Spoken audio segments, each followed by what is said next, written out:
الشاعر كتب منظومة والهاجس أتى معلومة، يصنع قافية مرسومة فيها أعذب الألحان. يا ابن المشرقي الفنان بالصوت الجميل الرنان، اضرب في اليمن كل إنسان من شعري ومن أوزاني. خص القول قمري حجه ذي برجي مطابق برجه ذي ماشي قمر في قنجه لا سوري ولا لبناني. حجه بنتها سنوره قد روحي بها مأسوره، من يوم اشعلت بي ثوره واستولت على وجداني. مهره فاخره دلوعه والحشمه بها مطبوعه، لو جابوا مياه من نوعه معشق غيرها حاشاني. في وصفه حرام ما يوجد بين الغيد، ما شفت احد غاني بالدلاله تفرد حسنه ما مثيله ثاني. لا قلت انها مزيونه فيها كلمتي مضمونه، سيد الغيد قد سمونه من قبل اوصفه بلساني. في عرش الجمال سلطن واصبح له بقلبي مسكن، يركن نبض قلبي يركن لا حطه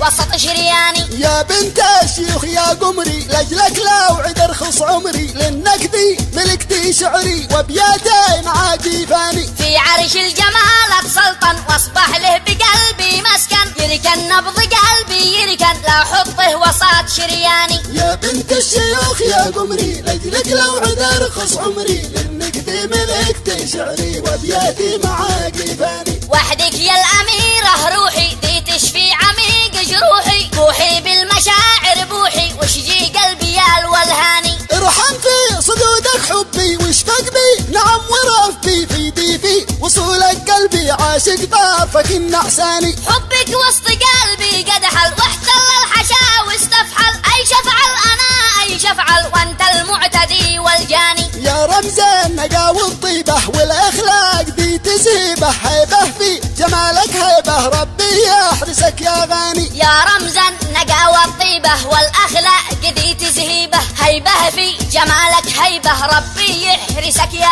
غاني. يا رمز النقا والطيبة والاخلاق دي تزهيبه، هيبه في جمالك هيبه ربي يحرسك يا غاني. الشاعر كتب منظومة والهاجس أتى معلومة، يصنع قافية مرسومة فيها أعذب الألحان.